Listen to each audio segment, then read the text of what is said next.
ನಮಸ್ಕಾರ. ರಿವ್ಯೂ ಚಾನಲ್ಗೆ ಸ್ವಾಗತ. ನಾನು ಸೌಖ್ಯ ಗಾಂವ್ಕರ್. ಸಿದ್ದರಾಮಯ್ಯ ಈ ನಿರ್ಧಾರಕ್ಕೆ ದಿಢೀರ್ ಆಕ್ರೋಶ ಸ್ಫೋಟ.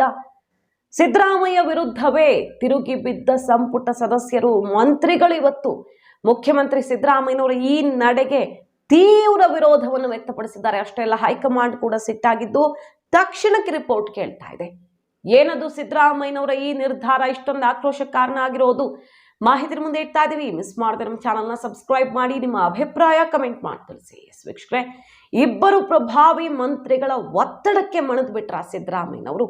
ಅದು ಕೂಡ ಯಾವ ವಿಚಾರದಲ್ಲಿ ಗಟ್ಟಿಯಾಗಿ ನಿಂತು ಹೋರಾಟ ಮಾಡಿ ಗಮನ ಸೆಳೆದ್ರು ಸಿದ್ದರಾಮಯ್ಯನವರು.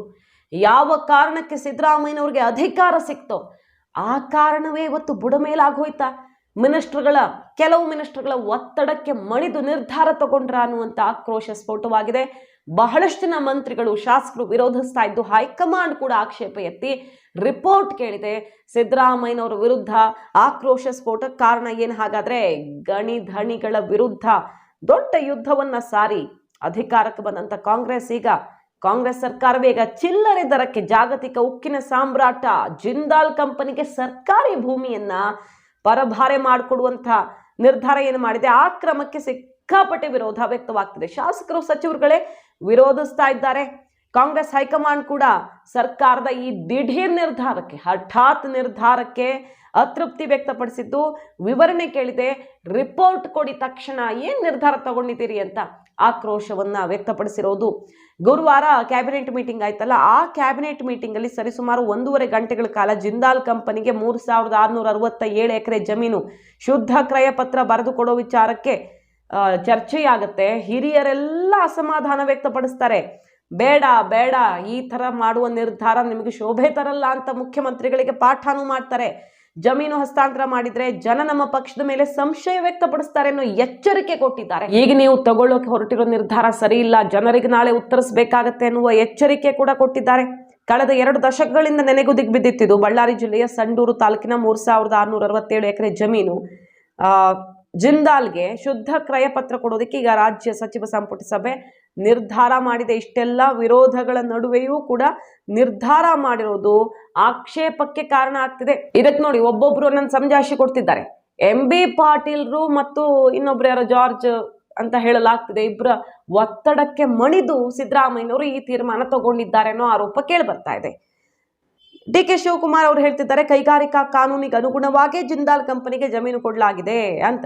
ಜಿಂದಾಲ್ಗೆ ಕಾಂಗ್ರೆಸ್ ಸರ್ಕಾರ ಹೊಸದಾಗೇನು ಕೊಟ್ಟಿಲ್ಲ, ಹಿಂದಿನ ಸರ್ಕಾರದ ಅವಧಿಯಲ್ಲಿ ಕೊಟ್ಟಿದ್ದ ಭೂಮಿಯ ನಿರ್ವಹಣೆಯಲ್ಲಿ ಕಾನೂನು ಪಾಲನೆ ಮಾಡಿದ್ದಾರೆ ಅಷ್ಟೇ. ಹಾಗಾಗಿ ಗುತ್ತಿಗೆ ಮಾರಾಟ ಮಾಡಲಾಗಿದೆ. ಬಿಜೆಪಿ ಮಾಡಿದ್ದ ಲೋಪಗಳನ್ನು ಸರಿಪಡಿಸಿದ್ದೀವಿ ಅಂತ. ಬಿಜೆಪಿ ಅವ್ರು ಕೊಡೋದಿಕ್ಕೆ ಹೊರಟಿದ್ರ ಮತ್ತೊಂದ ಗೊತ್ತಿಲ್ಲ, ಅದನ್ನ ಇವ್ರು ಸರಿ ಮಾಡ್ಬೋದಿತ್ತಲ್ವಾ, ರೈತರಿಗೆ ಕೊಡ್ಬೋದಿತ್ತಲ್ವಾ ಅನ್ನುವ ಆಕ್ಷೇಪ ಎದ್ದಿರೋದು.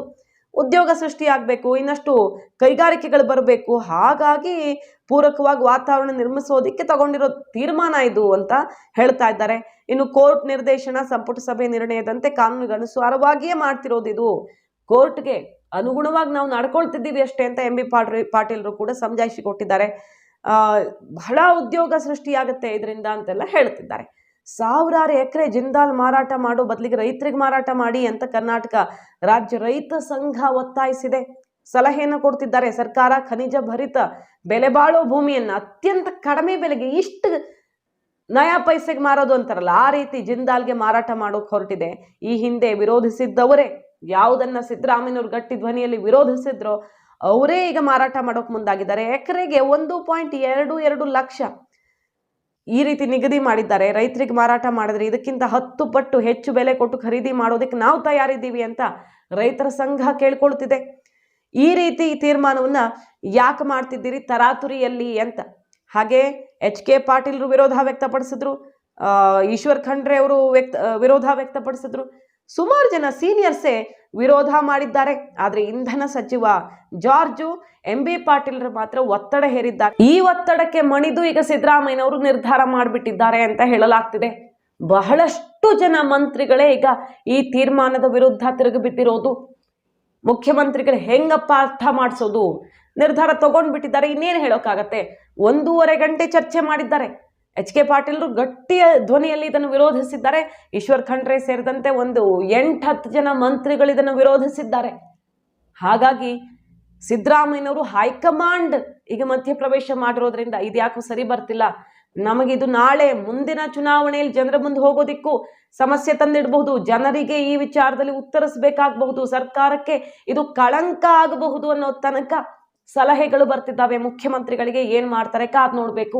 ಒಂದ್ ಕಡೆ ಮೂಡ ಮತ್ತೊಂದು ಅಂತ ಟೆನ್ಷನ್ ಹೊತ್ತುಕೊಂಡಿದೆ. ಹೈಕಮಾಂಡ್ ನಾಯಕರ ಜೊತೆ ಮಾತಾಡ್ಕೊಂಡು ಬಂದಿದ್ದಾರೆ, ಹೋರಾಟ ಮಾಡೋಣ, ಕಾನೂನು ಹೋರಾಟ ಗಟ್ಟಿಯಾಗಿ ನಾವು ಬೆನ್ನಿಗೆ ನಿಲ್ತೀವಿ ಅಂತ ಹೇಳಿ ಕಳಿಸಿದ್ದಾರೆ. ಬಟ್ ಅದು 29ನೇ ತಾರೀಕು ತನಕ ಮಾತ್ರನಾ ಅಂತಾನೂ ಅನಿಸ್ತಾ ಇದೆ. 29ನೇ ತಾರೀಕು ಕೋರ್ಟಲ್ಲಿ ವಿಚಾರಣೆ ಇರುವಾಗ ಮುಂಚೆನೇ ಯಾಕೆ ಹೈಕಮಾಂಡ್ ಸಿದ್ದರಾಮಯ್ಯ ವಿರುದ್ಧ ತೀರ್ಮಾನ ತಗೊಳುತ್ತೆ? 29ನೇ ತಾರೀಕು ತನಕ ಹೈಕಮಾಂಡ್ ಗಟ್ಟಿಯಾಗಿ ನಿಲ್ಲುತ್ತೆ. ಅದಾದ್ಮೇಲೆ ಹೆಚ್ಚು ಕಡಿಮೆ ಆದ್ರೆ ನಿರ್ಧಾರ ತಗೊಳುತ್ತೆ. ಅದು ವೆರಿ ಕ್ಲಿಯರ್ ಆಗಿ ಹೈಕಮಾಂಡ್ ಕಡೆಯಿಂದ ಸಿಗ್ತಿರೋ ಸಂದೇಶ. ನಿನ್ನೆ ಅಂತೂ ನಾವು ಹೋರಾಟ ಮಾಡ್ತೀವಿ, ಇವರೊಬ್ರು ಅಹಿಂದ ನಾಯಕರನ್ನ ನಾವ್ಯಾಕೆ ಬಿಟ್ಕೊಡೋಣ ಅಂತ ಸುರ್ಜೇವಾಲಾ ಸೇರಿ ಎಲ್ಲರೂ ಗುಡುಗಿದ್ರು. ಬಟ್ ಹೈಕಮಾಂಡ್ ಮಟ್ಟದಲ್ಲಿ ಏನ್ ನಡೀತಿದೆ ಅನ್ನೋದು ಸಿದ್ದು ಕ್ಯಾಂಪ್ಗೂ ಗೊತ್ತಾಗಿರೋದ್ರಿಂದಾನೇ ದೊಡ್ಡ ಮಟ್ಟದಲ್ಲಿ ಶೋಷಿತ ವರ್ಗಗಳ ಮಹಾ ಒಕ್ಕೂಟ ಎಲ್ಲ ಸೇರ್ಕೊಂಡು ಹೋರಾಟ ಮಾಡೋಕೆಲ್ಲ ರೆಡಿ ಮಾಡ್ಕೊಳ್ತಿದ್ದಾರೆ, ಲಕ್ಷ ಜನ ಸೇರ್ಸೋಕೆ. ಯಾಕೆ ಅಂದ್ರೆ ಆ ಟೆನ್ಷನ್ ಮನೆ ಮಾಡಿದೆ ಸಿದ್ದರಾಮಯ್ಯ. ಬಣದಲ್ಲಿ ಏನೋ ಬೇರೆ ನಡೀತಿದೆ ತೆರೆಮರೆಯಲ್ಲಿ ಅನ್ನೋ ಆತಂಕ ಶುರುವಾಗಿದೆ. ಇಲ್ಲಿ ನೋಡಿದ್ರೆ ವಿಜಯೇಂದ್ರ ಮುಖ್ಯಮಂತ್ರಿ ಬದಲಾವಣೆ 100ಕ್ಕೆ 100ರಷ್ಟು ಕಟ್ಟಿಟ್ಟ ಬುತ್ತಿಯನ್ನು ಬಾಂಬ್ ಬೇರೆ ಸಿಡಿಸಿದ್ದಾರೆ. ಆ ಮಾಹಿತಿ ನಮಗೆ ಡೆಲ್ಲಿಯಿಂದ ಬಂದಿದೆ ಅಂತ.